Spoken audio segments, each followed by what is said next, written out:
आज की कहानी असली शांति। एक बार की बात है, एक राजा था जिसे चित्रकला से बहुत प्रेम था।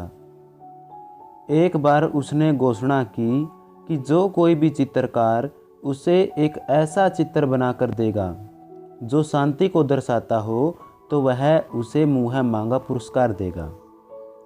निर्णय वाले दिन एक से बढ़कर एक चित्रकार पुरस्कार जीतने की लालसा से अपने अपने चित्र लेकर राजा के महल पहुँचे। राजा ने एक एक करके सभी चित्रों को देखा और उनमें से दो चित्रों को अलग रखवा दिया। इन्हीं दोनों में से एक को पुरस्कार के लिए चुना जाना था। पहला चित्र एक अति सुंदर शांत झील का था। उस झील का पानी इतना स्वच्छ था कि उसके अंदर की सतह तक दिखाई दे रही थी और उसके आसपास विद्यमान हिमखंडों की छवि उस पर ऐसे उभर रही थी मानो कोई दर्पण रखा हो। ऊपर की ओर नीला आसमान था जिसमें रुई के गोलों के समान सफ़ेद बादल तैर रहे थे। जो कोई भी इस चित्र को देखता उसको यही लगता कि शांति को दर्शाने के लिए इससे अच्छा कोई चित्र हो ही नहीं सकता। वास्तव में यही शांति का एकमात्र प्रतीक है। दूसरे चित्र में भी पहाड़ थे, परंतु वे बिल्कुल सूखे, बेजान, वीरान थे और इन पहाड़ों के ऊपर घने गरजते बादल थे जिनमें बिजलियां चमक रही थी। घनघोर वर्षा होने से नदी उफान पर थी। तेज हवाओं से पेड़ हिल रहे थे और पहाड़ी के एक ओर स्थित झरने ने रुद्र रूप धारण कर रखा था। जो कोई भी इस चित्र को देखता यही सोचता कि भला इसका शांति से क्या लेना देना, इसमें तो बस अशांति ही अशांति है। सभी आश्वस्त थे कि पहले चित्र बनाने वाले चित्रकार को ही पुरस्कार मिलेगा। तभी राजा अपने सिंहासन से उठे और घोषणा की कि दूसरा चित्र बनाने वाले चित्रकार को वह मुँह मांगा पुरस्कार देंगे। हर कोई आश्चर्य में था। पहले चित्रकार से रहा नहीं गया।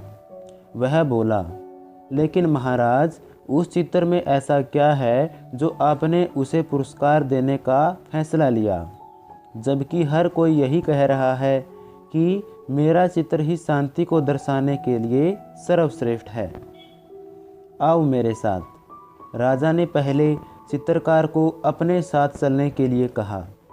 दूसरे चित्र के समक्ष पहुंचकर राजा बोले, झरने के बाईं ओर हवा से एक ओर झुके इस वृक्ष को देखो। इसकी डाली पर बने उस घोंसले को देखो। देखो कैसे एक चिड़िया इतनी कोमलता से, इतने शांत भाव व प्रेम पूर्वक अपने बच्चों को भोजन करा रही है। फिर राजा ने वहाँ उपस्थित सभी लोगों को समझाया, शांत होने का अर्थ यह नहीं है कि आप ऐसी स्थिति में हो जहाँ कोई शोर नहीं हो, कोई समस्या नहीं हो, जहाँ कड़ी मेहनत नहीं हो, जहाँ आपकी परीक्षा नहीं हो।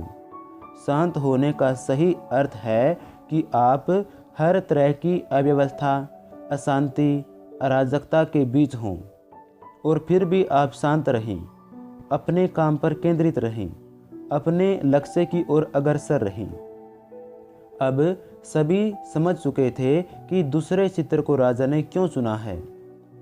मित्रों, हर कोई अपने जीवन में शांति चाहता है, परंतु शांति को बाहरी वस्तु समझ लेते हैं और उसे दूरस्थ सतलों में ढूंढते हैं, जबकि शांति पूरी तरह से हमारे मन की भीतरी चेतना है।